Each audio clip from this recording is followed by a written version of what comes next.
नमस्कार, आप देख रहे हैं JK 24/7 का डिजिटल प्लेटफॉर्म। मैं हूं मनीष कुमार झा। साइबर ठग अलग अलग तरीके से लोगों को ठगने का काम करता है। लगातार हम लोग झारखंड से अपडेट देते रहे हैं और इस पर एक फिल्म भी बनाई गई थी जामताड़ा पर, जिसके बारे में आप जानते ही होंगे।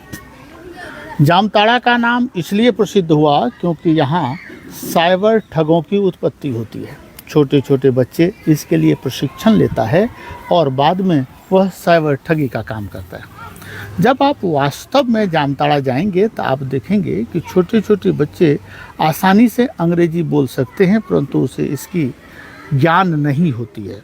उसे इतना ट्रेनिंग दे दिया जाता है कि किस प्रकार से कैसे लोगों से बात करनी है और उससे पैसे कैसे ठगने हैं। एक नया तरीका, चूँकि आप पहले जानते होंगे, किसान क्रेडिट कार्ड के नाम पर लोगों से ठगा जाता था। कुछ लोगों को सिम के नाम पर ठगा जाता था।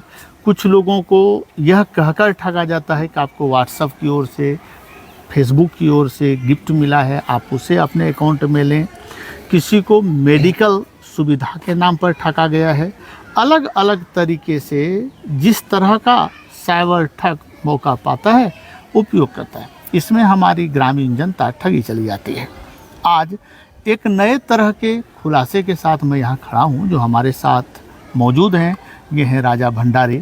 इनकी आप बीती मैं आपको बताना चाहता हूँ, ये इसलिए ताकि आप भी सावधान रहें और इस तरह की घटना आपके बच्चों के साथ ना घटे, इसका भी ध्यान आप रखें। राजेश, स्वागत आपका। आप ये बताएं घटना हमारे दर्शकों को कि पूरी घटना क्या थी, कैसे आप इसके जाल में फंसे। देखिए सर, मेरा नाम राजा भंडारी है। मेरा एक दोस्त था धनबाद धैया ठाकुरपुर रहने वाला, उसका नाम है रोहन कुमार गोप। उसने मुझे काम के बहाने लखनऊ बुलाया, तो उसने मुझे टिकट के पैसे भी भेजे थे अपने अकाउंट में 1500 रुपया कि लखनऊ आ जाओ, यहाँ पे तुमको हम काम दिला देंगे। तो हम घर में बातचीत करके हम लखनऊ निकल गए सर। लखनऊ निकल जाने के बाद वहाँ सर जैसे वहाँ उसके एड्रेस से पहुँचे, गोमती नगर के पास उसका एड्रेस था, वहाँ हम पहुँचे। तो सर वहाँ जाके बोला ठीक है, तुमको हम काम सिखा देंगे, अभी तुम आया है तो अभी तुम रुक जाओ, रात को तुम आराम कर लो। जैसे ही सुबह हुआ, नहा धो के फ्रेश होकर हम चल गए उसके पास। हाँ भैया काम बताइए। तो वो बोले कि देखो काम तो तुमको लगवा देंगे, लेकिन तुमको 50,000 रुपये देना होगा, तभी तुमको हम काम में लगाएंगे। हम बोले देखिए, हम तो यहाँ पैसे कमाने के लिए आए हैं, मेरे पास 50 रुपये रहा था तो हम क्यों आते हैं यहाँ पे। तो इस तरह नहीं देने पर वो बोला ठीक है तो तुमको काम में नहीं लगाएंगे। उसका तो मेरा आधार कार्ड, पैन कार्ड, जितना भी था डॉक्यूमेंट्स, वो सब ले लिए। मोबाइल से मेरा मोबाइल भी उन लोग छीन लिए और 3 दिन तक मुझे मारपीट करके मेरे अकाउंट में जितने भी सारे पैसे थे, मेरा FD, मेरा सेविंग जमा मेरे नाम पे थे, उत्कर्ष बैंक में मेरा जितना भी पैसा था, सारे उन लोग अपने अकाउंट में या कोई प्रशांत गजबे के नाम पे ट्रांसफ़र कर दिए। ऊपर से हमको 3 दिन तक मारपीट करके रखे थे। हम वहाँ से किसी तरह 7 दिन बाद वहाँ से हम किसी तरह मतलब घर भागे थे। रात को हम वहाँ से भाग के घर आ गए थे। ये घटना आपको बताना इसलिए ज़रूरी है क्योंकि अब साइबर ठग सिर्फ सॉफ्ट टारगेट नहीं कर रहा है, हार्ड टारगेट भी कर रहा है। कैसे कि पहले तो इससे दोस्ती किया, दोस्ती करने के बाद काम के नाम पर इन्हें लखनऊ बुलाया गया। इतना ही नहीं, उसने अपने अकाउंट से इन्हें 1500 रुपये ट्रांसफ़र किया ताकि ये आश्वस्त हो जाएं, ये श्योर हो जाएं कि ये व्यक्ति सही हैं और ये हमें काम देंगे। वहाँ पहुँचने के बाद उन्होंने अपना टारगेट बदल दिया। इन्हें 50,000 रुपया मांगने को कहा गया कि घर से मांगो, और जब नहीं मांगी गई तो इनके मोबाइल को अपने कब्जे में ले लिया। सामान्यतः आजकल लोग अपने मोबाइल में ही पासवर्ड लगा कर रखते हैं और पासवर्ड सेव करके भी रखते हैं। बस इसी का फ़ायदा साइबर अपराध ने उठाया है। इनका मोबाइल लिया और उस मोबाइल से इनके ही बैंक से पैसा ट्रांसफ़र कर दिया।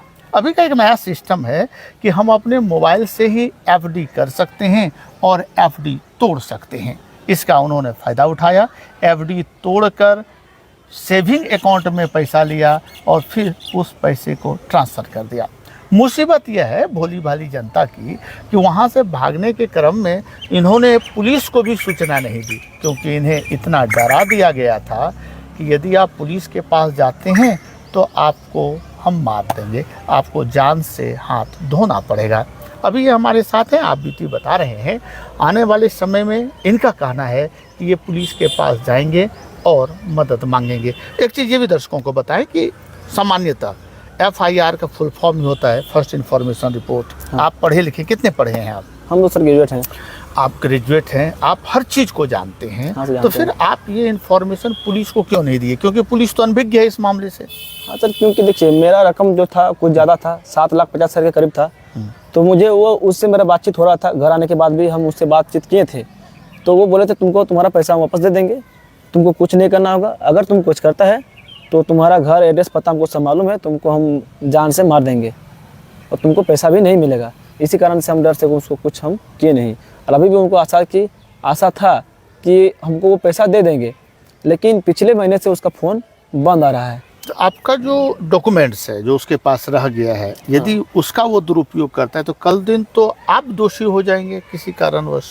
हाँ सर, मेरा उसमें सर मेरा डॉक्यूमेंट्स भी है, मेरा जितने भी मेरा बैग में था, मेरा मोबाइल भी रख लिए हैं। ये जानकारी है उन लोगों के लिए जो पढ़े लिखे हैं और जानकारी के अभाव में या भय से पुलिस के पास नहीं जाते। पुलिस आपकी सहयोगी रही है, पुलिस में सहायता केंद्र खुला है। आप किसी भी सूचना की जानकारी पुलिस को जाकर जरूर दें।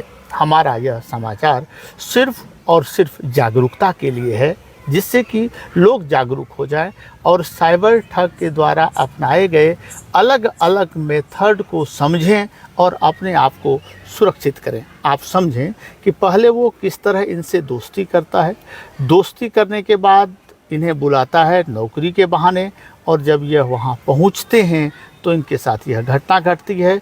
मोबाइल्स का उपयोग कर, यूँ कहें मोबाइल को अपने कब्जे में कर टोटल पैसा ट्रांसफ़र कर लिया जाता है। अब सवाल है, यदि ये सूचना पुलिस को नहीं जाएगी तो उस अकाउंट को कैसे खंगाला जाएगा जहां इस पैसे को ट्रांसफ़र किया गया है। पिछले केस का जब अध्ययन करेंगे तो पाएंगे कि ये फर्जी करने वाले सामान्यतः अकाउंट भी फर्जी लोगों के नाम पर ही खोल रखा होता है, जिसका उपयोग करता है। भोली भाली जनता कभी इसमें फंस भी जाती है, निर्दोष सलाखों के पीछे होती है और ये लोग मजा कर रहे होते हैं। झारखंड से अन्य खबर के साथ भी हम आपके साथ उपस्थित होंगे। फिलहाल आप मुझे दीजिए यहाँ से अनुमति और रखें अपना ध्यान। नमस्कार।